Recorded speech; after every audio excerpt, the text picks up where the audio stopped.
Welcome back to the SCC. We are over in North America for a couple of games to round out this fine Thursday and Smite Challenger Circuit action. My name is Dulcin, but I could never do this alone. No chance. Mifflin is here with me to help me out as we talk about our North American matchups here today. Miff, and this has become a region over the last couple of weeks that have really shown high levels of parity, closeness is the word I'm looking for. It's a very close region is what I'm getting at. Yeah, once upon a time, and I'm willing to throw OG Smite Esports under the bus here. Back when I used to play at the SCC or SML equivalent, it was easy to get into this league, man. I mean, you'd go through the SOC and there's a bunch of scrubs.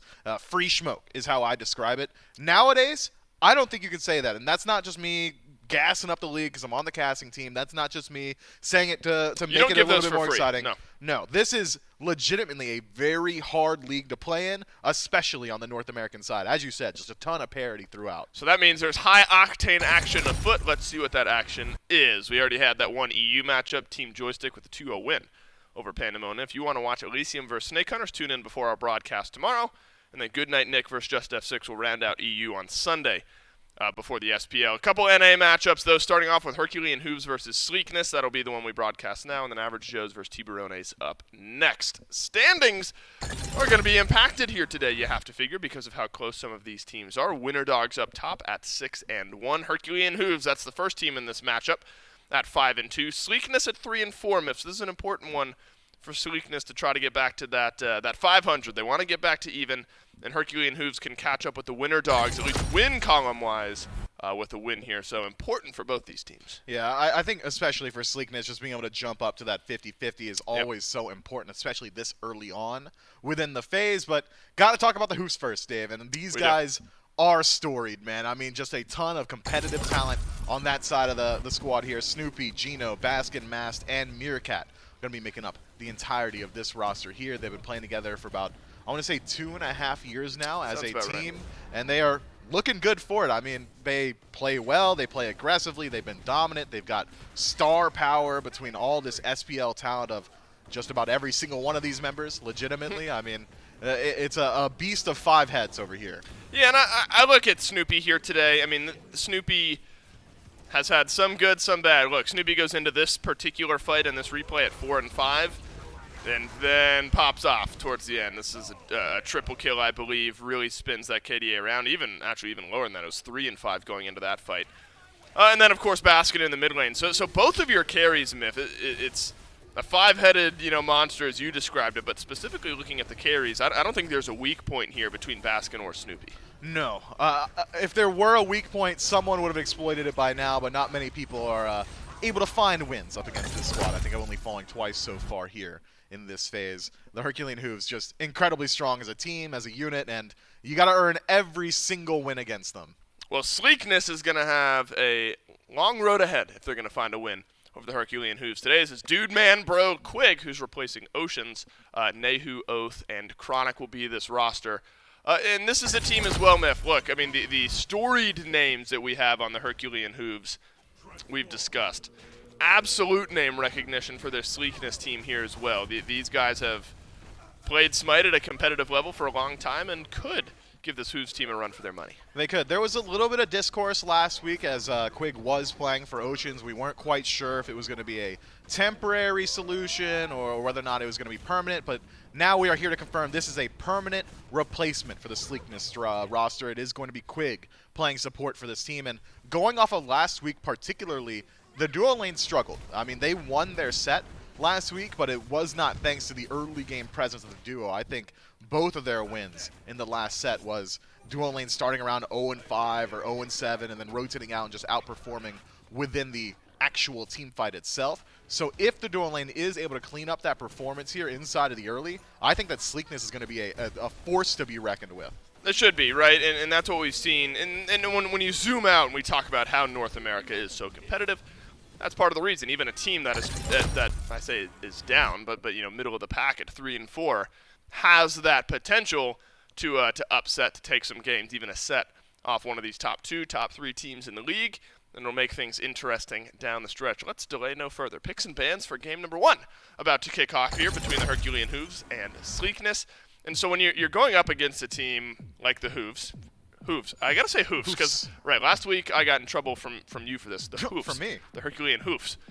Yeah, because nobody else would yell at me for it. That is true. You did yell at me. Well, it's right there. It's on your screen. It's like literally spelled out for you. Right, and that's just on me. I'm not saying I'm right. I'm saying you're the one who's yelled at me for it. Nice. I'm wrong. The Hoofs. Hoofs. Yep. The Herculean Hoofs. When you've got a player like Baskin and a player like Snoopy and Gino and the way that the support has looked for this team, Maston, Meerkat, I mean, everyone feels like they could carry some weight here in the ban column. And so it's probably difficult, Myth, for Sleekness to decide what direction you want to take these bans. So it seems like they kind of free themselves of that selection and instead just ban out what has been generally banned in the majority of competitive Smite matches in the last couple of weeks. Khepri and Raijin immediately taken off the table by Sleekness, responded on the other end by a slightly unorthodox ban inside of Persephone. Generally, when we see mages banned out in that first phase, it is either the Raijin, the Tiamat, something along those lines. This time around, the Hoofs decide they don't want to deal with Grasp of Death, and then they go back to standard, the Yemoja and Osiris ban. But in doing so, the god that we had just brought up as a general ban in that first phase makes her way through. Tiamat selected, and I'm sure the fans of home are sick of us kind of breaking down what she does good, so I'm going to go ahead and say it in like 5 words or less. Everything. Well, that was less than 5 words. That was 1 word. She does everything well. And it's Baskin playing Tiamat, which is always slightly more scary than you might expect. Erlang Shen and Izanami, this has been a very popular kind of 1-2 punch. Izanami specifically, you know, it's been Artemis there for a while, Myth. Rom has been at the forefront of the Hunter pool and the Hunter conversation. But Iza's, I think, started to become a mainstay and something we can expect to see a lot more of. It's just that pressure game, man. Sleekness has drafted it very well so far. I mean, inside of the jungle, more than likely is going to be this Erlang Shen with Mannequin Scepter. He is still the strongest jungler in the game. I don't expect that to change in 8.9, by the way, either. This guy is that dominant inside of the 1v1 or the 2v2 in the early game. It opens up the door for early rotations towards invades as well, and that's only further opened by this Izanami inside of the long lane. No god, no Hunter Guardian combo can really match up to the pressure that Izanami brings throughout the early, especially if she is going to be paired up with this Serket out of support. Yep. That is a lot of kill pressure in its own right. Yeah, in Smite of old, you'd see Serket and you'd say that's jungle 100% of the time. Serket has been a lot more flexible here recently, maybe even more so been in support than we've seen Serket out of the jungle. Ares and Ganesh. Ganesh takes a seat here. Wish we saw some Ganesh in this game, but we won't be. On the other side, Hell and Baba Yaga Myth. So an interesting bit of ban priority there for the Herculean Hooves. Let's take away one of the popular scaling mid laners in the Baba. Yeah, with these bans as they are right now, I just got to assume the Hoofs and Sleekness scrim a lot, right? Because these are some very interesting bans. Did you say Hoofs with a V?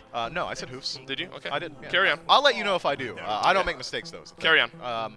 Yeah, these are unorthodox mid-mage bans, right? Baba Yaga has seen a little bit of resurgence in Season 8, but very recently has kind of fallen by the wayside. Persephone really doesn't get that much priority at the SPL or even the SCC level too often, but that's banned out as well. But that leaves up so much available for Sleekness inside of just meta picks. I mean, barring this Discordia lock-in, I'd say that Sleekness has one of the better drafts that you could just look for full stop in Smite right now. I mean, Erlang Shen, Izanami, Serket, Odin, that is a monster to deal with throughout the early game. But only one magical on the side of Sleekness, and it's going to be a Discordia. And I'm not sure that I want Discordia to be my sole source of magical damage. It's not the most consistent output, but I like this draft holistically. Yeah, Sleekness. Look, you're going to need a good draft if you're going to take it to this Herculean Hoofs team. Can you do it in game number 1?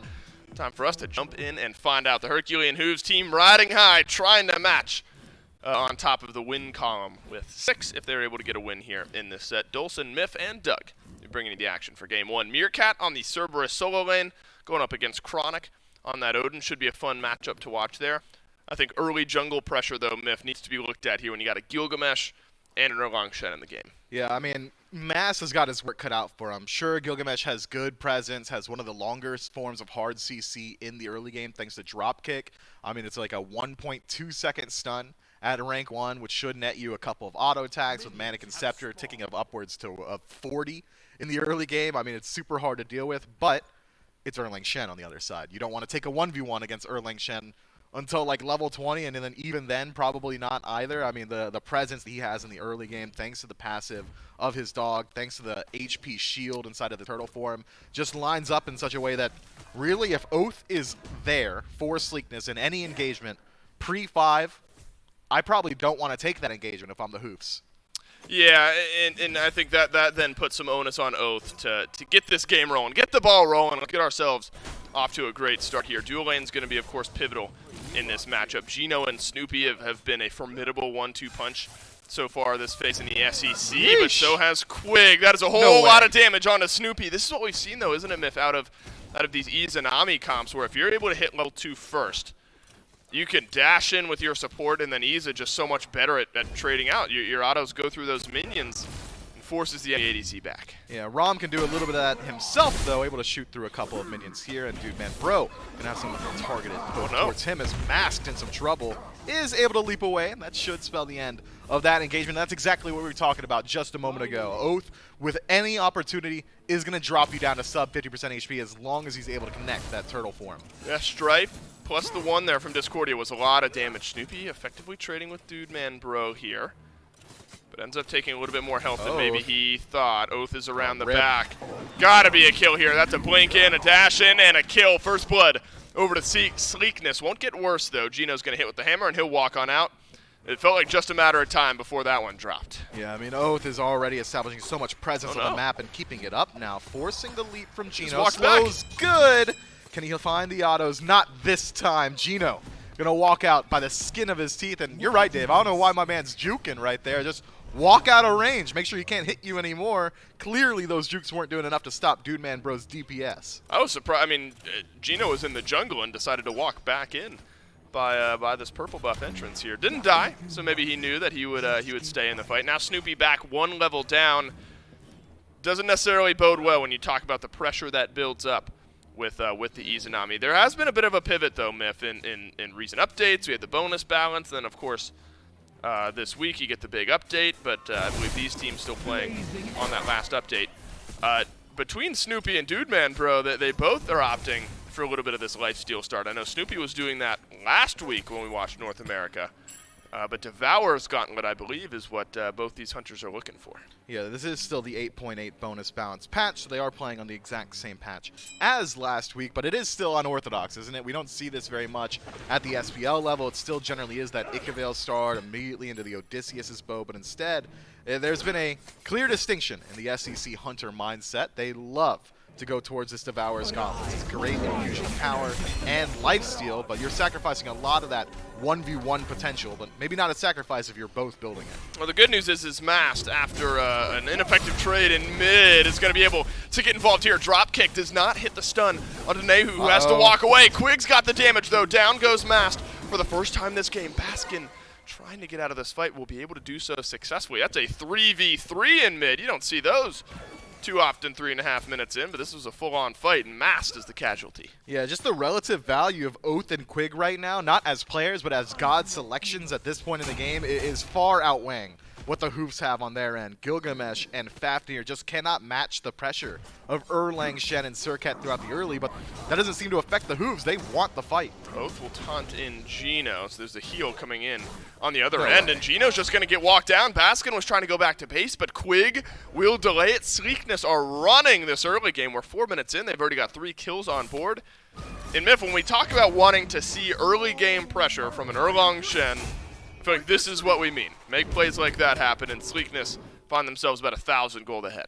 Yeah, I'd argue that Oath has effectively done his job now. If he were to hang up his coat and just spend the rest of the early game farming up, I wouldn't slate him, and I think I'd still say great performance from the Erlang Shen, but I do not expect that. Stone Cutting Sword already finished, 1 level lead for the Erlang as well out of the jungle. I mean, Oath is in a position now where he can effectively just go wherever he wants and generate threat on the map. I mean, even the Soul Laner, Meerkat, can feel a little bit of threat here. If Erlang Shen is on the right-hand side of the map, Cerberus is going to have to show some respect, and that is reflected elsewhere on the map as well. Wherever Oath is a threat to the Hoofs. Yeah, you got to keep your eyes on that Erlang Shen icon as this game goes on. Dude Man Bro's in a great spot here on the left side of the map. Gino has had to be here to help out Snoopy, so of course Hoofs are gonna get their purple buff, but under threat of Dude Man Bro being there, Snoopy had to split it with Gino just to make sure it was secured. Around the back side of the dual lane go Oath and Quig.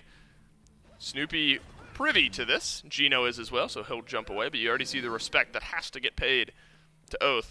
And I think Quig deserves some love here as well. 102, same KDA as what Oath Good has. lord.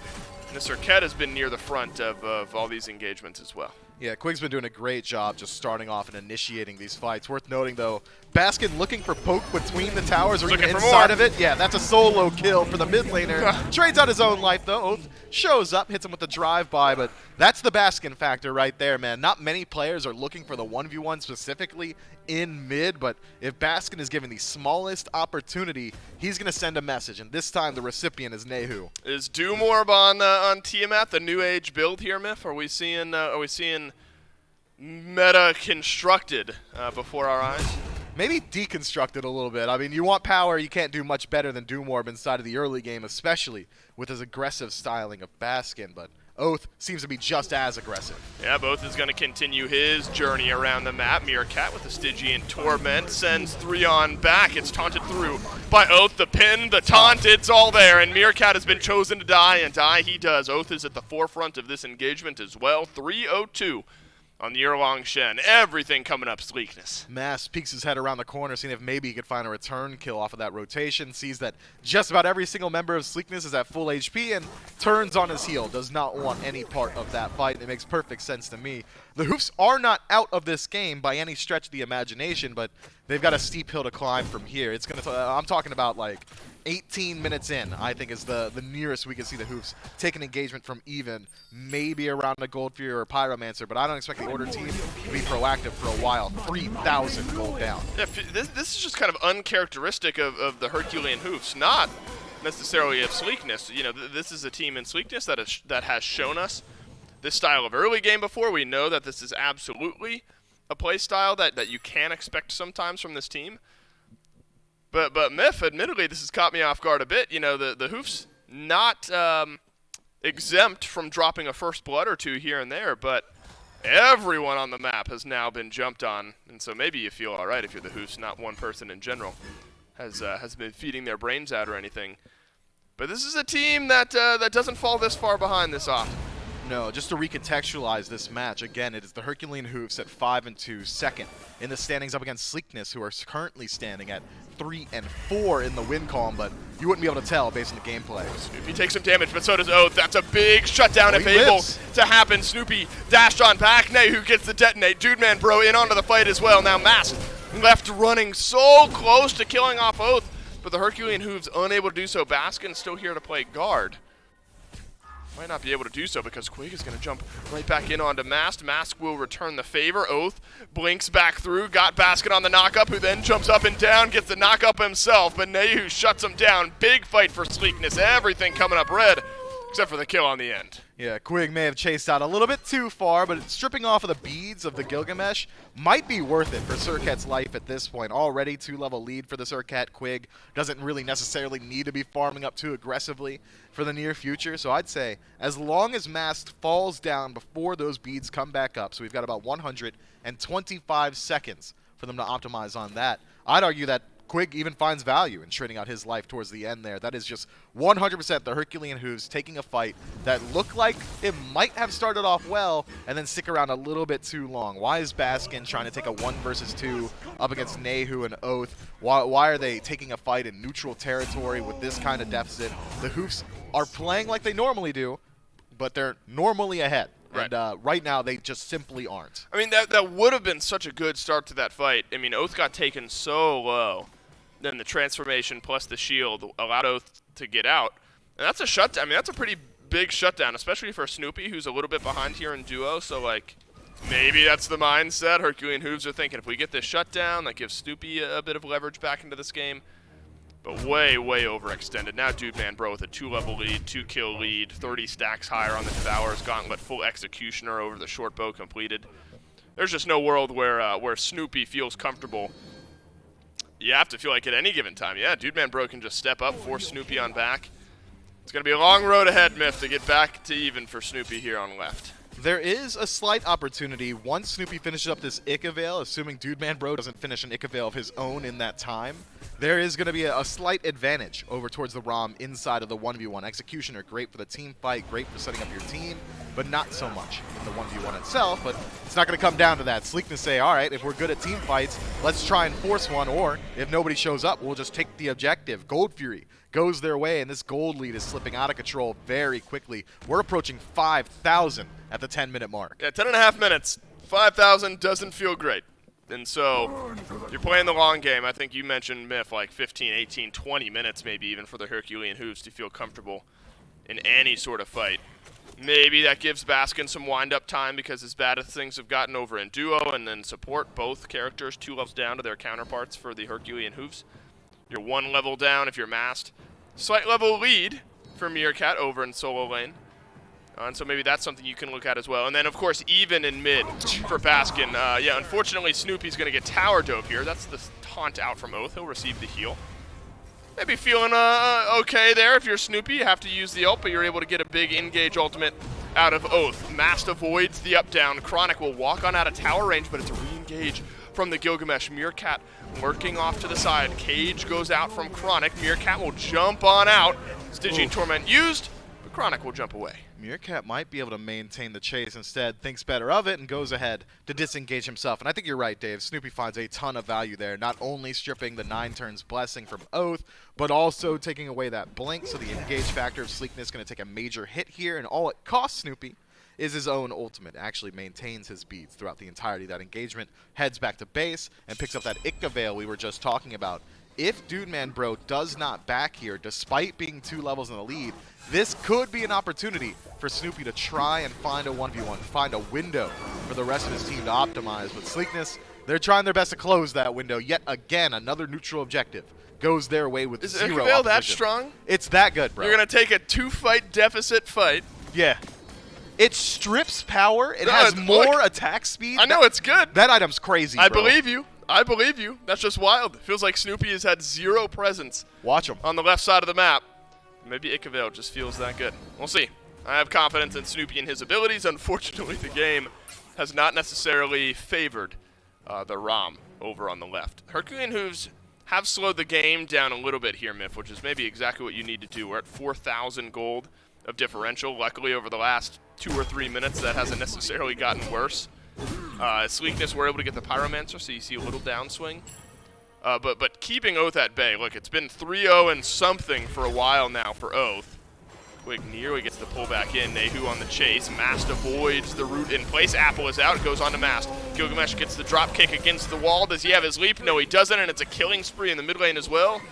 Suddenly, Sleekness are getting all the kills in all the right places. Baskin, my goodness, has no HP, and it's 4 for Oath. Meerkat walks himself in there a little bit too late, trying to save Baskin, finds himself surrounded by Snoopy. 4, but Snoopy finds the kill on the Nehu. Meerkat walking out, hammer is in, Gino jumps through. This is Snoopy's opportunity to do big damage. He rolls forward, ends up getting silenced out by Dude Man Bro. Chronic will have a stun on the other side. Dude Man Bro also on a killing spree here. Snoopy's days are numbered. It's a double kill for the Izanami. Goodbye, Herculean Hoofs. This is another huge fight. Triple kill for the Izanami, and Sleekness off to the races. Triple stack on the Rage as well. Dude Man Bro has just expedited his power spike so much inside of that fight. We did get a small look at what Snoopy was able to do with the Ikka Veil, but it does not match up the presence of Rage itself. And now Sleekness, I'd call this one a long shot win for the Hoofs, man. I mean, this is a stifling gold lead. Map state favors the Chaos team. Experience around 7,000 in their favor as well. With the Oni Fury spawning up in just under a minute, that should be the next POI we see on the map. The Herculean Hoofs, man, this is tough. If I'm on the squad right now, I'm slamming my right arrow key. And you're wondering to yourself, why is he slamming the right arrow key? Yeah, why that, Myth? I had to move my F6 key further away from my left hand because I'm too apt to do it. So instead, now I have to swing my hand all the way to the right-hand side of my keyboard. But a match like this would not stop me. You would take your hand off your mouse and just press right arrow? Yeah, I do this thing where I use 2 fingers on my right hand and I kind of like rock it on the right arrow key, so it like does it a lot. It does it a lot.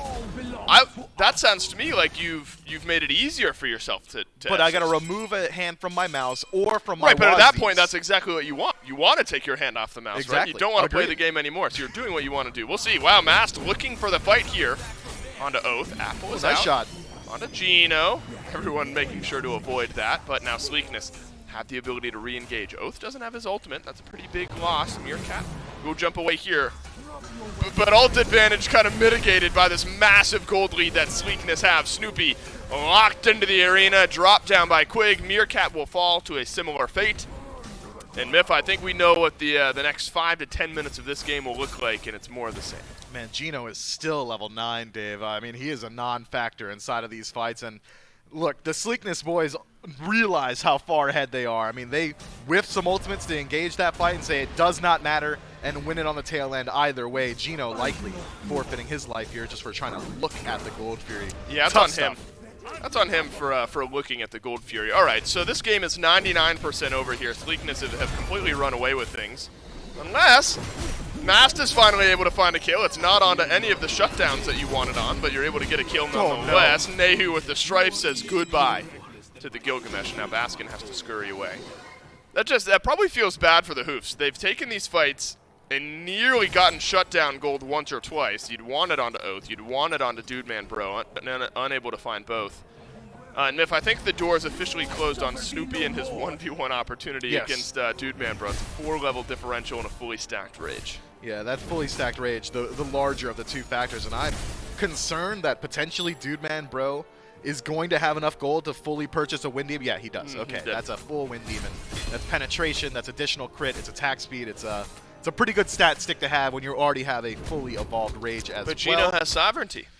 That's big. That is pretty nice. You're going to give your team a little bit of aura defense, but Gino's also level 9 and has just about 0 HP at this point. I'm thinking even with that Sovereignty, 5 solid auto attacks from Dude Man Bro probably puts that man 6 feet under. Dave, you a betting man? Nope. Oh, okay, never mind then. Well, I'll take Sleekness. Chat, if anyone wants to take the Hoofs here, I got Sleekness. You know what? If anyone wants to take the Hoofs, yeah, I'll go in. If somebody wants to bet on the Hoofs, I'll take Sleekness. I'm not a betting man, but I will be with something that free. Gino sent into the back. Meerkat with the up-down. Transforming is Gino, but he'll go down, and it's Dude Man Bro with his 8th of the game.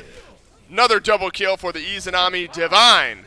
It's not only Dude Man Bro, but what feels like all of Sleekness here this game. Baskin has just not been able to operate. And one after another, Herculean Hoofs will get chased down. Snoopy gonna lose the 1v1 to Chronic, and then Oath shows up just to make sure that it's a little bit faster. 5 members now of Sleekness, alive, happy, and healthy to look at the Fire Giant with only 2 members of the Hoofs still alive and drawing breath to try and put up a defense. Meerkat has established. He's gonna steal it, and we go for another 15 minutes. That's my guess. No shot. Yeah, no, you're right. Not now that everyone is looking at him. That's a whole lot of damage. I think he's dead. Coming in from Oath and Quig. And it's a rampage now for the Erlang Shen. Seems unfair that Oath only has 5 kills when the Erlang Shen has set up every facet of the game for every player on this map. But the 12 assists definitely helpful there. All right, so you got Fire Giant if you're Sleekness. Herculean Hoofs got 4 kills, but they're down by 12,000 gold 18 minutes in. And it's going to get worse because only 2 Tier 2 towers have gone down. Maybe another on right here shortly. But the whole map is fair game at this point for Sleekness, and you gotta hope that despite all these level discrepancies, maybe the Herculean Hoofs can make some magic happen under a Phoenix. Actually, 12,000 gold, man. I mean, Sleekness, if they want to, can just slow play it, strip all the Tier 2 towers to Tier 1, get Primal Fury on the respawn, head back to base, spend up all that gold, because, again, this early in the game, every single bit of gold matters at this point, so every single bit of that 12,000 there in the lead is effective gold in the lead. If we were looking at this game 10 minutes onward and it's like still only 12,000, it's not as big a deal, but at this point, I mean, people are just now starting to finish up their 3rd items on the side of the Hoofs. I mean, Sleekness has a good bit of build ahead of them as well. This is crazy, bro. This is just tough for Hoofs at this point. But I think you're right to say that really the only spot I can imagine them mounting a comeback at this point is inside their Phoenix. Or even more likely, closer to their own fountains. Maybe the Titan. You need that unofficial 6-man to start swinging. Yeah, maybe back in lobby for picks and bans in ban game the 2. Erlang Shen. Yeah, right. That's where the Herculean Hoofs are able to get their first victory of this set. Maybe. We'll see. It's been fun. The Discordia has actually looked pretty good here. It's not a conventional pick by any means, but when the game state is going in your favor to disregard, maybe it's a fun pick to have on your side. Soul Reaver plus Tier 2 of the Ob Shard will provide plenty of burst damage for Nehu once the Apple, the Strife connect. It's going to be tough sledding for anyone on the Herculean Hoofs. A couple Tier 2s go down in mid and left, so exposed Phoenixes in both of those lanes. And it's about how quickly you want to play this now, if you're Sleekness. Let's maybe see if we can catch someone out, says Oath and Quig. One ward down from Gino, but not deep enough to have spotted out the enemies in that side of the jungle. This is probably smart, right, Miff? I mean, there's no world where you're putting up a defense under a tier 1 or a tier 2. So let's just go elsewhere on the map and see what kind of farm we can get if you're the Hoofs. Maybe pick up a tier 1 tower if you're able to find a little bit of global gold there. Primal Fury could be helpful as well, but the Hoofs got to be careful with the time that they're playing with. If Gino falls here, that could very easily spell a Phoenix. Yeah, I think, well, the transformation will buy Gino some time. The apple is there, and so Dude Man Bro will get another kill here in this game. We are just over 20 minutes in, and there are 22 kills for one team here in this game. Baskin at level 18 is going to have to get something done, but Chronic is going to avoid that. He'll jump in, get the cage, half HP on this Tiamat, and it's just Chronic wailing away on the backline. He can keep going. One more rotation of cooldowns would have killed off the mid laner, but he's just buying space, and space he's bought, as well as the right side Phoenix. Yeah, still got a whole minute left of the power play of this Fire Giant. I mean, if your solo laner is able to walk in on his own and win a 1v3 up against your mid laner on the other side, I think that there's just about a close to 0% chance you're winning the team fight off that if you're the Herculean Hoofs. In that situation, that's exactly how it goes down inside of this Phoenix. Chronic locks eyes with Baskin, walks him down. A couple members of the Hoofs say, please don't kill my mid laner. Yep. I'm going to try and return some damage into this Odin. All they do is remove his HP shield, which effectively does save Baskin's life. But Baskin's life is not the most valuable part of that engagement. It's the Phoenix, and Sleekness find it. Wow, Herculean Hoofs, they're on the Primal Fury. Oh no, the apple, it's bounced right onto Snoopy. Sometimes you just have to throw your hands up and is that GG? Let out a sigh. Yeah, it might be. That's 45 seconds on Snoopy, 40 seconds on Mast. I would argue it's been GG for about 15 minutes.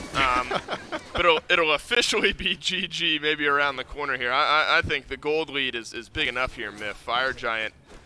It'll be nice, but 17K. You're kind of playing with a permanent Fire Giant, it feels like, given the lead that Sleekness have. Yeah, I mean, just the effective HP 5 you get from leveling up might be equivalent value to Fire Giant compared to what the Hoofs have.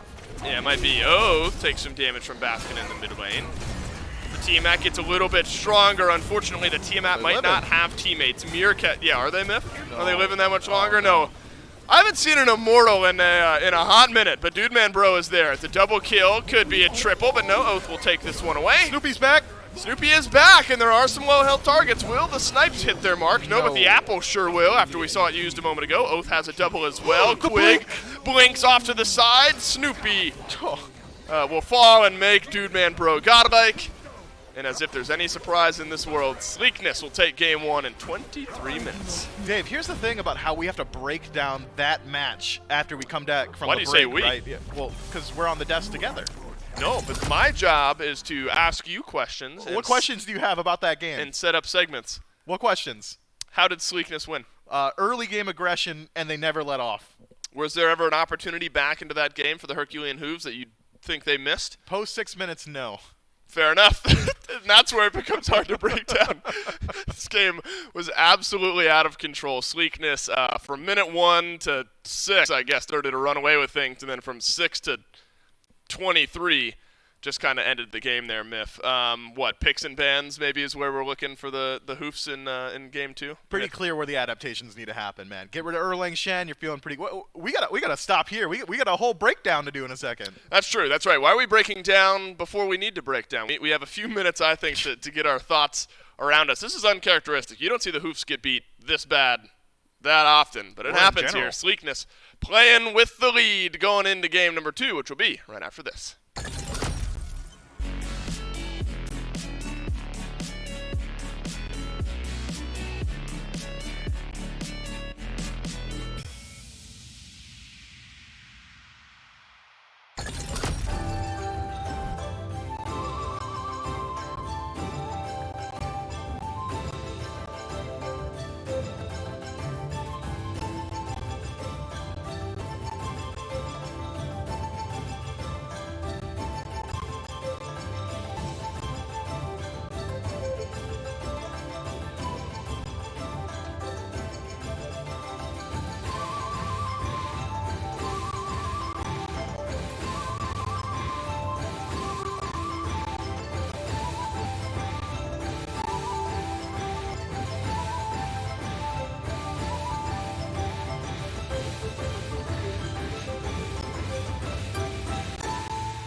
gave up dabbing for Lynn. Cool. No more dabbing for final. He looked at me and said, I'm going to be on that stage next year. I'm going to become a world champion. Ripping through, Titan, down, ball three, a double kill myself.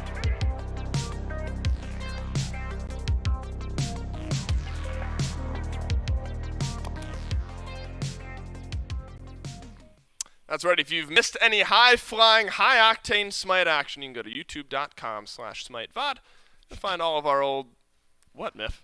I was doing a face. Thought so. youtube.com/SmiteVod for all of our old, fun Smite highlights, things like that, or even games from like last week if you weren't able to watch the broadcast. Why weren't you able to watch the broadcast? Go to youtube.com/SmiteVod for all of your old and recent Smite action. Myth, we had plenty of time in the break to discuss how we're going to break that one down. Unfortunately, we did not use it very effectively here. What were we doing? What? What were we doing instead? I was thinking you were rapping. That's right. Poorly. What? Sleekness come out with a Game 1 win here, Myth, and this one's not very close. And just prior to the break, we talked about how it's not often that the Herculean Hoofs go down this bad. If it ever happens, this may be one of the worst losses I've seen this roster of players have. Yeah, I mean, they do not lose often, and as you said, generally, when they do lose, it's looking a little bit more competitive than that, but sometimes this just happens in Smite. You get a couple of things lining up perfectly throughout the early game. The deficit becomes a little bit larger than you're reckoning for throughout the early, and after that, I mean, I think I said, what, 6 minutes in, it felt like there really wasn't much of a comeback. If you want any indicator on how this game was going, 13 minutes in, Dude Man Bro was diving between the Tier 1 and 2 mid-towers of the Hoofs and triple stacks his rage. Yeah, this was a long shot from the rip for the Hoofs to win, and well, Sleekness is good enough of a team to, when they establish a lead like this, not let it go. Right, and that's exactly what we mean by how Sleekness, despite being at 3 and 4 in the standings, is a team that can bring these games, bring these sets to the brink. And Herculean Hoofs have some big adjustments to make. Look, this is a perfect scenario if you're an Izanami. You got this late game hyper carry. You get the early game advantage through your jungler, and that's Oath at 7-0 and 14. And then eventually that transitions itself to Dude Man Bro, who really ran away with things. Unfortunate for the duo lane of the Hoofs at 1 and 14 combined. Yeesh. 14,000 damage effectively across the board for everyone but Quig. So 4 members on your team, if your Sleekness, had higher damage than anyone on the Herculean Hoofs. And then Quig had higher damage than 2 out of 3 of the members of your team, one of them being Snoopy. So this is a steamroll. And I think it's important to give all the props to Sleekness for how they played in Game 1, but also to realize this is not the type of game that the Hoofs will lose back-to-back. Not in that fashion, at least. This could very well be a 2-0 set if Sleekness continued to play that way. But the Hoofs will get their feet back underneath them. Maybe picks and bans start to reflect some desired changes. Look, man, the Herculean Hoofs likely have a combined, 35 years of Smite gameplay. I mean, they've all been playing for, 7 years individually. I have faith for them to bounce back inside of this one, and I have faith for them to address the issue very early on in P's and B's, man. I mean, it's just clear. Get rid of that Erlang Shen, and all that early game aggression goes by the wayside. There have to be some other picks, though, if Oath wants to reprise that role. Yeah, Osiris as well. Right, Osiris was banned after that, out. you're good. That's right. Erlang Shen, Osiris. You're in the clear. Yeah, nothing else. We'll see if the Hoofs take some credence in that. Yamoja takes a seat. So does the RDO, though, as well. I believe Osiris was banned out in the first wave of bans in game number 1. So there will have to be a slight pivot if you want to take away both the Erlang Shen and the Osiris. There was actually a moment in kind of the mid-game there when or I guess it was late early game. That game was so fast. The whole thing time felt scale like was early game. skewed. Right, it was all early game. Baskin got that solo kill in mid, and I'm thinking, all right, we got a game now. And then Oath came around the backside and finished off the kill, and then it just kind of steamrolled out of control there. What jumps out of you here, Myth? Well, Erlang Shen is still available, so the Hoofs likely going to take it for themselves inside of this first slot. I mean, we saw what Tiamat did, and it didn't do Erlang Shen numbers. So I think you're taking Erlang Shen How often does that happen? if you're the Hoofs. How often does Erlang Shen get off to a good early game start? Like every game. No way. Not every Okay, game. let's harken back to playoffs finals. Sure. Layers played Erlang Shen 3 or 4 of the matches I'm that saying, set, and he got first blood all 3 or 4 games. I think you got to take in the entire picture here. Okay. You have Baskin on Tiamat. Yeah. up against Sleekness and What did Oath. he do? Like 1 kill last game? But I'm saying if you're making the odds, you're some guy out in Las Vegas, and you're some person out in Las Vegas. You're making the odds for this. Me on my day off. Right, you on your day off. You're making the odds. Yeah, bookie. Odds that Basket on Tiamat has a good game versus Oath on Erlang Shen has a good game. I'm not saying Oath had an incredible game. Oath is a very, very good Smite player. But you got to give Baskin Tiamat if it's there, right? I mean, there's no way, right? I guess so, and especially if you don't think Erlang Shen is going to get locked I'm in. not, to be clear, right, it didn't get locked in. Yeah, just straight up doesn't. It doesn't matter. There's a worthless conversation. Right, total worthless conversation. I just mean Tiamat is so good and Baskin is so good that maybe you're saying, I doubt that Oath gets off to as good a start as he did last game, TBD. Osiris, though, is now the conversation that's actually worth having. Alongside Cupid and Odin. So Odin, great. Cupid has a nice circular ultimate that you can pile on top of that. So the team fight may be looking pretty good here for Sleekness. Yeah, and I would argue that Osiris is a little bit more consistent than Erlang Shen in the jungle, at least around like level 4. If you're talking about level 1 through 2, which is generally where Erlang Shen finds his value. 1 through 2. 1 through 2. 1 and 2, maybe the best way to say that. Turtle form is just unstoppable, man. Yeah. Having a health shield built into your kit and a knockup is so incredibly strong, but Osiris has some great itemization in his own right and great CC lockdown, especially up against a team comp like what the Hoofs have here. Salmon Leap from Kakalin is a decent escape, but if you're already hit by Sickle, you're not making it very far. With Mannequin Scepter, Izanami's never allowed to use her stealth. If Tiamat is using her leap just about ever, she's leaving herself high and dry to Osiris's early game pressure. I'd argue that Sleekness have put themselves in a position where they can reprise their performance from Game 1, but as you highlighted earlier on in the discussion, it's not very often that you get to see a game get run away with like we saw in Game 1. Yeah, Cupid is interesting here. The Izanami worked so well for Dude Man Bro, and Izanami was available, but Cupid ends up being the answer here. We have seen some value out of Cupid in recent weeks, so maybe there's some value to be found here in game number 2 as well. Gilgamesh ends up rounding out the draft here, Myth. So Osiris, Odin, and Gilgamesh, one of those 3 have to be support. Who's it going to be? Well, in the SEC historically, it is the Gilgamesh that heads over into support. That was generally something that Oceans liked to go towards when he was playing for Sleekness. Now it's Quig, so maybe it's a carryover from that time. But I don't have to guess, Dave. We're going into the game. That's right. No more guessing needed. Game number 2 between Sleekness and Herculean Hoofs. Game number 1, complete decimation. Sleekness run away with it, and it's not even close. Herculean Hoofs, they change some things up in the draft, keep some things the same, namely Basket on the Tiamat. Would be Chronic on Odin solo, Oath on Osiris in the jungle, and then Quig on Gilgamesh support.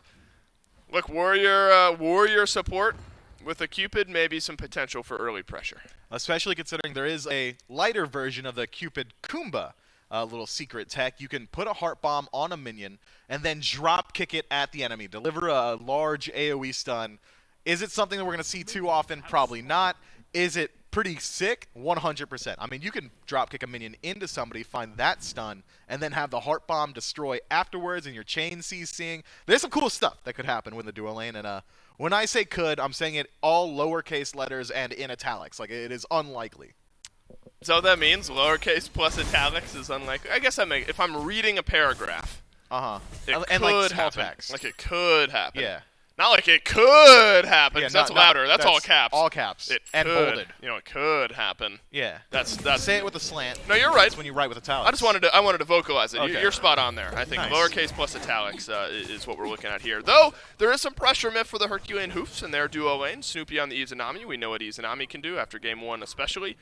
And then Gino, of course, on this Fenrir. I knew he said Fafnir. Fenrir. Same color scheme. Same color scheme, very similar names if you're just kind of rattling them off quickly. But both start with F and end with R. Yeah, you're nailing it. Right, thanks, Myth. But Gino, my point being, has the opportunity to counter out maybe some of the pressure that Quig and Dude Man Bro are looking at. Yeah, it has that potential, but I think it's more so whichever one of these two dual lanes pulls ahead is going to continually stay ahead. Izanami, of course, going to bring a ton of pressure throughout the Oracles, early. game over. Already utilizing it to go towards these Oracles early on, and they're going to walk back to lane without having missed any of the wave. But as far as kill pressure is concerned, both of these lanes have it in abundance. So whoever finds that first kill could likely just continue to do so. We'll get used to seeing this. Jump plus brutalize plus dash forward from Snoopy. Quig though with the drop kick onto Gino. There's going to be a lot of damage traded back into this Fenrir. Oath is here. It's another early game gank. Big double stun though. Snoopy, one last auto, won't be there. But Gino able to jump under the tower. Oath got one. Dude Man Bros got the other. It's first blood to the Hoofs. But then return kills in twofold for Sleekness. Yeah, I think Sleekness is just A-okay with that trade, man. Early rotation, the duo lane nets them a couple of kills already. You only trade out your support, which feels pretty good for the boys as well. And all that experience is now only going to be single split for the Cupid. There was an entire wave there of the Herculean Hoofs pushing into the tower. Quig not there to split it, means that now Dude Man Bro going to pull even further ahead yet again.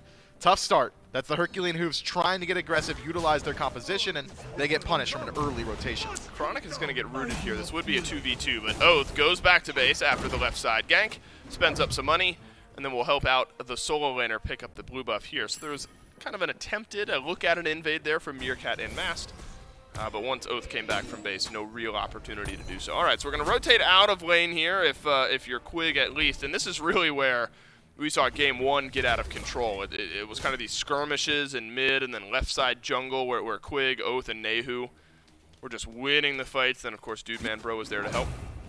Luckily for Snoopy here, Myth, at least for the time being, tier 1 item advantage in the Devourer's Gauntlet tree.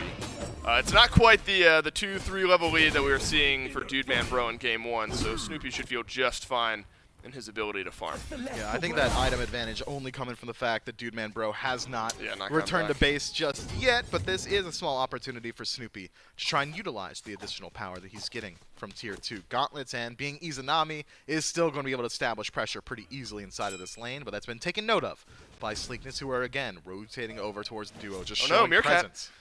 Is he going to go down? Solo opportunity? No. We'll jump on away from the detonation. Yeah, not even close, says Meerkat, who will go back to base. Bit of a collapse here from the Herculean Hoofs. Oath will send out one tether. Mast dashes in. Quig will drop kick the jungler out and away. And we haven't gotten to talk about this Ratatosker all that much, Myth. The global presence in the jungle for the Herculean Hoofs should hopefully be pretty impactful. You know, Oath kind of has to walk in or blink in or jump in, whereas Mast can mask his ganks a little bit better. That's pretty good, Dave. I like that a lot, man. Yeah, and you thought you were the one rapping, huh? Yeah, I mean, I wouldn't say that was. Oh, that was a rap. But you didn't. It didn't rhyme. But there was a play on words. I mean, play on words does not, in of its own right, make it rap. Okay. So anyway, I agree, man. The global presence of Mass is going to be a huge factor inside of this one. I mean, he can go towards that hidden blade a little bit later on in the game, play that tactical nuke style of the Ratatosker. You have to, right? Yeah, you absolutely have to. I just think on a level of fun.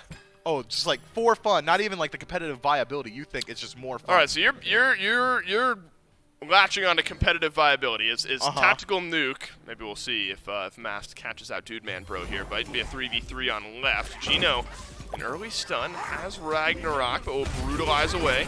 There's the re-engage from Quig. Nehu is in the Ragnarok, but dropkick is good, and Dude Man Bro has got the last auto attack. Myth, we're seeing it again. The Hoofs just kind of picked off one by one, and Sleekness, this time actually, you know, I think the important factor here, they're up in kills, but down just a little bit in gold. Yeah, Herculean Hoofs are doing a much better job of just farming the map this time around. Oracles have generally gone their way. Mid-camps have generally gone their way, and they've been able to confirm their own buffs for the most part as well, which means that Sleekness, despite finding kills early on, aren't really able to establish a lead for themselves. Smite, legitimately, not the most kill-heavy game. Kills don't really net you that much of a lead. It's more so what you're able to do on the map, and so far the Hoofs have been doing a great job of mitigating loss, enough so that they've actually put themselves in the lead. What has happened in mid? Baskin has a 2-level lead over Nehu, and we have seen like nothing happen in the mid lane. Baskin is just shy of 600 XP per minute, and Nehu has 450. There's a big difference building somewhere over there. Oath will have to lure the Afterlife away, but here's the re-engage from Mast. Should be a kill. For the Hoofs, there's the dunk, there's the auto, and the Herculean Hoofs feeling a bit better about their start here in game 2. Yeah, they've got decent XP advantage, a couple lanes, and momentum inside the jungle. Quig gonna be forced to leap out defensively here. Stun no good for Mass, so Quig gonna walk out absolutely for free, but maybe trades out a little bit of his HP bar, forgets that Baskin's waiting in the wings. Sleekness, despite finding that early kill advantage, man, it just feels like to me the Hoofs have a much firmer grasp on the early game this time around. It does feel that way, and it will take into account how the game looks. Master gets stunned, dashes away a little bit late on the cages. Chronic, the last bit of mana was used to jump back in. Winds of Shamash gets one tick of the slow on Mast, but Chronic does not have enough mana to charge up the jump. Nehu being dove, and Baskin strikes Pater. Herculean Hoofs feeling good, but it's a killing spree for the Cupid. You have to watch out for the threat on the left-hand side. Will Baskin fall for his troubles? Looks like it's slow 1, slow 2. And then the good old-fashioned auto attacks will give Oath the kill on over. Sleekness able to answer back well. Good decision-making, though, from Baskin towards the end of his life there, just saying, all right, it's about a 0% chance I walk away from this engagement with my life, so I'm going to use every single one of my cooldowns just to make sure that I'm able to clear out that wave and head back with as much gold as possible. I think that's a great decision from the mid laner on the side of the Hoofs. And again, they are still in the lead despite falling 2 or 3 more times since last we did the roundup. Sleekness need to do more on the map. Oath being dove. Yet again, we've seen a few defensive Lord of the Afterlives already this game. Not what you want to see early on. He might die. I know, I'm wondering if Meerkat will try to tower dive. Doesn't look like it's Chronic is still here and still is close by. But Mast around the corner as well with no ultimate. Mast, no real chance to jump in onto Oath. So now the impending threat isn't so much out of Oath this game or Nehu. Baskin still has a 2-level lead in mid. It's all going to be about how impactful this Cupid can feel. Because the 3-0 and 2, you're feeling pretty good if you're Dude Man Bro, but you're still a level down. You're a few stacks down on your Devourer's Gauntlet as well. It's been so interesting, Miff, where it feels like the pressure has been on one side or the other. And the Hoofs, despite being down in kills, continue to find XP leads, continue to find these big gold leads. Yeah, now we're up to nearly 2,000 golden lead, and experience also in their favor. 3-0 for Dude Man Bro. Essentially should just spell a lead inside of the Hunter role, but not the case this time around. Experience and gold both favoring the Hoofs. The only thing not going their way are the KDAs at this point, but with Gold Fury spawning up very shortly, Pyromancer going to do the same on the opposite side. Could create a situation where if Sleekness are able to maintain this kill pressure on the map, that they'll finally be able to hit Pater with a neutral objective. Basket and mid should be in a much better position this game to have a consistent impact. It felt like just a matter of time in Game 1 before the Tiamat started to swing, but we never got to see it because of how far behind the Herculean Hoofs were in every facet. But now with a bit of a lead for his team and himself as well, Baskin primed to maybe start to take this game over, especially if you're going to continue to keep Nehu down as far as gold and XP go. Gino goes in, gets Ragnarok onto Dude Man Bro, who will dash away. Mast up into the sky. Fields of Love is down. Dunk on in. Winds of Shamash there. Mast will not finish off the kill, but Oath will onto Baskin in mid. Quig nearly gets a kill onto Mask as well. So on the left side of the map, no one dies, but in mid, there's a fight that Oath came out on top of. Meerkat will answer back, though. Will he pay for his crime? Sleekness would sure like to think so. There's not much damage, though, from Nehu remaining. The Tremble, the jump in, and the kill is there for Gino. Nice shot from the Fenrir to finish off that kill, but can Meerkat make it out with his life? Survives the bird explosion, but the Gungnir's might going to be enough to put him down. Gino Snoopy just buying time though. for Snoopy. Yeah, Snoopy now rotates in. The juggling of the fight so much better for the Herculean Hoofs this game than what we saw in game number 1. Quig being chased on through. There's Dark Portal. There's Silence. Quig doesn't have much mana anyway, but it looks like tanky enough to survive, so Quig will walk on out. Herculean Hoofs feeling comfortable. Dude Man Bro, I don't think he quite is. At the moment, there's a Fields of Love on cooldown, rather. So Gino will walk him down. These teams, they want to fight, and they're fighting a lot. No way Oath sticks around too long in this fight. Just long enough to find the kill on the Mass. Snoopy not in range to scare Oath off early enough. And I was wondering why the damage output from Dark Portal, Izanami's ultimate, was so low inside of that skirmish. It's because he goes towards the Odysseus bow in that second slot instead. It's going to give you a good infusion of attack speed, 30% now post-nerf. Has great team fight presence. But as far as power is concerned, it is going to be a large fall off here for Snoopy throughout the early game. So I think this means that the Hoofs are likely going to be looking for team fights inside the jungle. Hoofs? No, I think there was a. You said. Man, you gotta look. If you're gonna come to the king, you better come correct. I'm saying Hoofs every No time. way. You said Hoofs. Look, be that as it may or not be that, and it isn't. Thank you. My point still stands. The team fights should be happening around the Gold Fury and the Pyromancer, maybe now just the Gold Fury, as Sleekness is able to strip away the Pyro on the opposite side. Snoopy, though, has a distinct advantage inside of these fights as of right now. Yep, and Oath does as well, though, over Mast. Mast, of course, with the abilities, can engage with that global presence, but just as far as golden experience go, trading potential, Stone Cutting Sword plus Ikavale, it's going to give Oath a fantastic chance up against Mast, up against Snoopy, up against Geno, as these fights end up going on. So Sleekness not far enough behind, I don't think, to stray away from fighting in general, but you got to be careful where you're taking those fights, and you always got to be mindful of where this Ratatosker is. That's a decent chunk of damage from Oath. Just connecting onto Mast. We're going tower diving in the mid lane, though. Meerkat rotates through. The apple is out from Nehu to avoid the knock-up transformation in, but Nehu will dash away.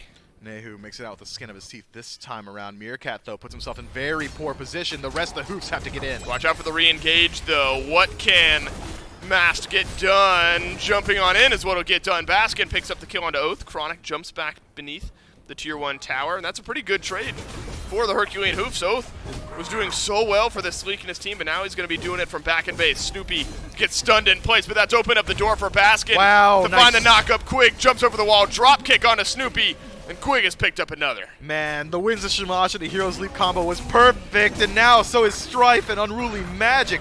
It's going to be Mast falling down low, but can any of these kills be finished? Beats from Geno might save his life for just a moment. Uh-oh, drop kick, no good onto Baskin. Baskin has both actives here. Important to look at. One more tower shot will connect. That won't be enough to kill off Quig. Mast lurking around to the right, but that Ratatosker is low. And so still, it's a gold lead for the Hoofs, but this one feels like a better fight from Sleekness. Yeah, but what are they able to do with this fight? They're still incredibly low HPs, showing presence around the Gold Fury. This could be a double-edged sword, man. Quig is so low. No! Okay, no, never mind. They're good. Great numbers advantage. Oh, no! We're going to get a replay of that at some point. Baskin maybe tilted. Oh, that's massive from Baskin! The big double kill on the back end of diving on in there from the Hoofs mid laner, but you end up trading out 2 and effectively 3 down the stretch. I'm sorry, Mast, but we're going to have to get a look at exactly what happened there at some point. Snoopy will dash in here, has Dark Portal. Remember, Oath could effectively trade things out here. Fields of Love in from Dude Man Bro. Snoopy with the Aegis. Snoopy with the kill. Oath gets one onto the Izanami. Will continue chopping away onto Geno. Mast with no ultimate, still back in base. So Sleekness will back away. I guess once Mast dies there, if you're feeling pretty good about your chances if you're Sleekness. Yeah, here we go. Alrighty. Oh, nice. Okay, so he takes the blue buff, and it's going to spawn some minions. Got to remember that. It's always going to spawn some minions, and he just lost the fight. But he did get blue. He did, so that's not being stolen away, but I doubt it's stolen away either way. And like a criminal, look, he returns to the scene of the crime. Mast goes to look at his corpse on the blue buff. Was he... This is getting real specific. Was he dead as the blue buff died? Do you get golden XP, like, if you clear, like... Yeah, you can get post-mortem golden XP. What happens there is that the side ghost minions that are spawned up by blue buff prime, that's the thing that actually has the blue buff around its belt, actually shoot projectiles that will follow them post-death. Similar to, like, an archer. If you've ever back to base and an archer shoots you in your own spawn. It's similar to that, and that's what cost him his life. Got it. So, you know, not a riveting replay, but fun for us to watch. Maybe not so for Mast. He was on the right side of the map anyway, very low HP, so likely wouldn't have made too big of an impact around that Fury. But now for the first time this game, if Sleekness have both the kill advantage and the gold advantage. It's small, it's basically even, but for the longest time the Hoofs had this 2,000 gold lead that we were scratching our heads at. How do we get there? But now that's been mitigated. Dude Man Bro's going to get dove here on left. Should be a kill, but he'll dash away. That'll force the ultimate out of Mast. And Snoopy will get the last auto. So keeping this Cupid in check has been a priority, and the Hoofs have done well. Sleekness, though, finally. I had lost track of how many kills they had gotten around that Gold Fury to confirm themselves a dead even map state at this point, but that is exactly where we're sitting 15 or 16 minutes into this game. It is 20 gold and about 1,000 experience now in favor of Sleekness. This is the first time they've had a lead either way so far this game, which is a great start for them. Still have to be worried about Nehu here, who will use the ultimate, jump out and away. Chronic setting something up under the tier 1 tower here in mid. The cage is great. Geno stunned and jumped on. Dropkick won't send Geno anywhere. The last bit of damage will send him to the grave. Sleekness able to jump on in, check the Herculean Hoofs underneath that tier 1 tower. Baskin is plenty strong here. He's already turned around moments like this earlier in the game, but Quig, not deterred, jumps in, takes the stun, gets a stun of his own. There's the follow-up leap from Chronic out of the solo lane. Meerkat tanky here, Mifflin. Look at the damage that Baskin is doing from over the wall. Oath has gotten a kill on a Mass, but Meerkat does so as well here onto Quig. This is a scrappy game. None of these team fights all that wide open. Oath somehow gets a double kill there. Sleekness able to get away with another couple. I think Baskin might have forfeit his life trying to chase out Nehu. The tornado does not become active in time, chaotic. and he It's just like a falls brawl. down. Yeah, I'm loving the pace You know what of this this reminds one. me of, Miff? What's that? You know, I've never been to it, but it reminds Burning me Man. of what I imagine.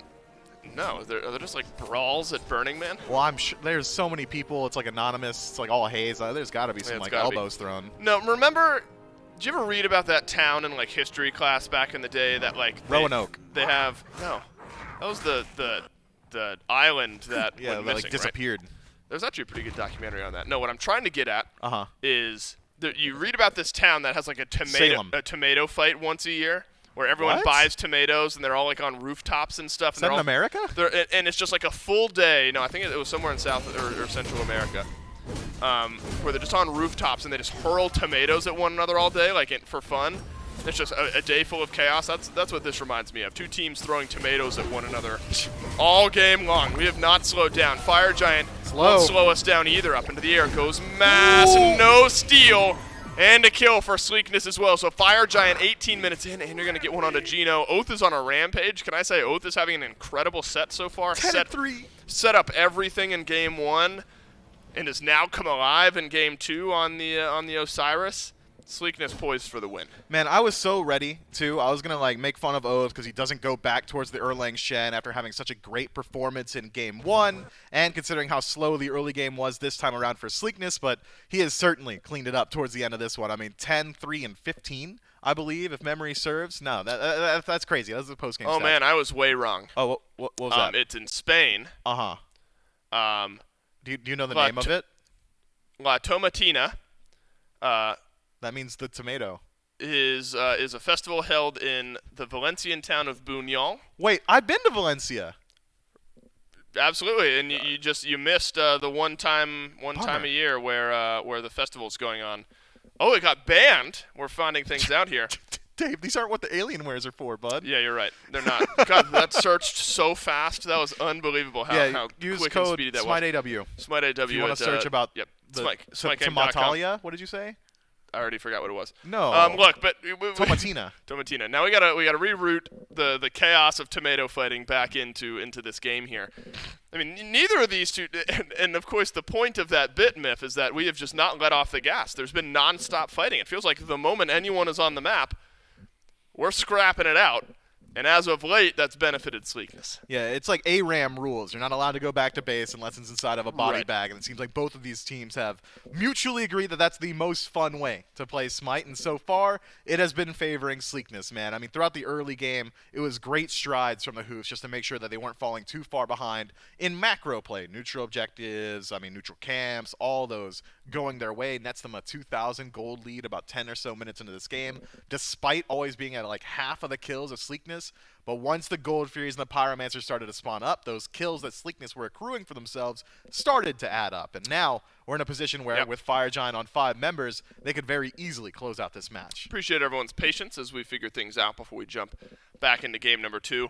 I think we've got to discuss Oath here today, Miff, because from game 1 to now game 2, the jungle for Sleekness has kind of felt like it, right? I mean, Dude Man Bro towards the end of game 1 on the Izanami really ran away with things, but set up in large part by Oath.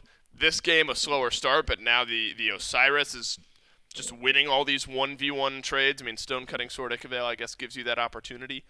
But Oath as a player has taken this set over. Yeah, he stepped up here. In game 1, it was all set up as you highlight. Now, if this were volleyball, we'd have to kick him out of the game because he's setting up and spiking himself, man. This guy is you're doing not it allowed all. to do that. No double touch rule. Can you but do it that is in pickleball?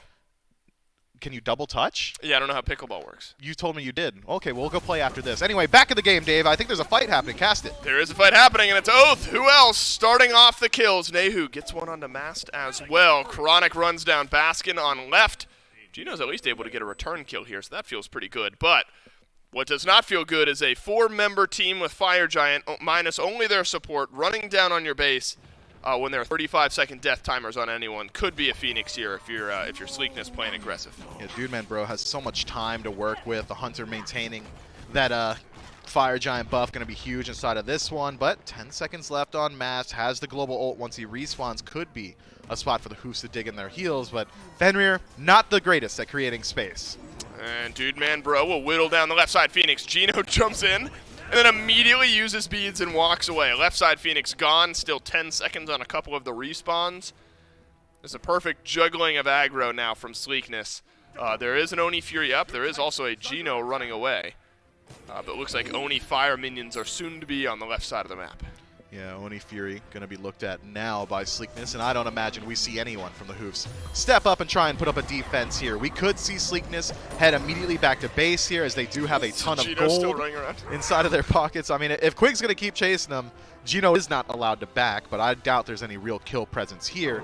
But instead, Sleekness going to keep up their pressure, look towards this Tier 1 tower in mid, potentially the Tier 2. Having already stripped a Phoenix, they don't have to go for any more risky plays. I mean, there's no neutral objectives on the map for the Hoofs to fall back on. I'm rolling the dice for the win. Nah, just play it slow. Just take your time, cross your T's, do that thing with the eye, dot them, that's it. Dot them. And then, you know, clean it out from there. Do people actually do that after the fact? I just do it as I'm writing. Well, so like in cursive, you don't want to, right. Yeah, you don't want to lift your pen. Yeah, which we learned so much of in middle school and used so much of throughout the rest of our life, right? I mean, I did. I wasn't allowed to submit a paper unless it was cursive. Oh, no, Mast! Oh, I thought he was going to die to a camp yet again. No, Dude no Man way. Bro is the 99.9% of Mast HP bar, and the Harpies on the way by nearly sent him to the grave. What this does mean, though, is that the Hoofs get a bit of a delayed back. And now Sleekness are able to push forward, push Baskin against the Tier 1 tower. Blinks exchange. Meerkat has found the back line of Sleekness. But the back line of the Hoofs is susceptible. Big silence in, but Chronic is able to answer with a great cage of his own. Mast back from base, keeping things interesting here. Chronic chasing down Snoopy. Meerkat will fall, but Gino picks up one on an Ahu. And unstoppable is Oath, and it's a deicide in one fell swoop from Sleekness.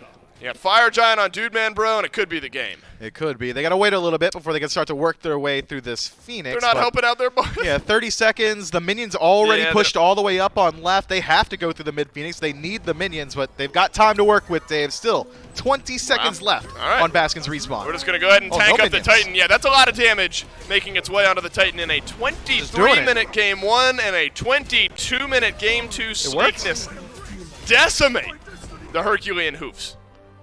That's just our fault because we said this doesn't happen all that often, if ever. Then it happens twice in one set. This one wasn't decimation, Dave. The early game was very competitive this time around. Okay, but the last 15 minutes, once Fire Giant falls, once we left the laning phase, it felt like it was decimation. Yeah, you're right. They got decimated. Poor Hoofs. The poor Hoofs. I mean, game 1 was start to finish destruction, right?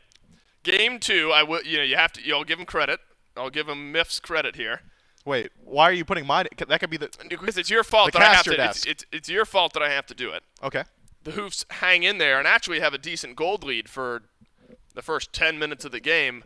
Once we started scrapping, though, Sleekness dragged the Hoofs on down into the dirt, and were able to take the win pretty effectively from that point on. Sleekness, they get a 2-0 win over the Herculean Hoofs. Miff and I will take a break before we come back to break it down.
Two,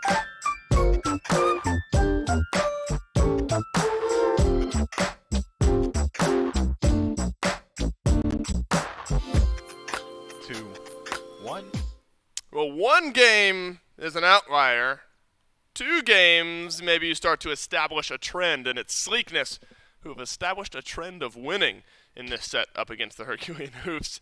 More specifically, I think Oath established a trend here in this set. Game 1, it was all Oath all day in the early game, then the rest of the Sleekness team take it over. Game 2, bit of a slower start, but then by the end of it, Miff, Oath and the rest of Sleekness just kind of roll over the Hoofs.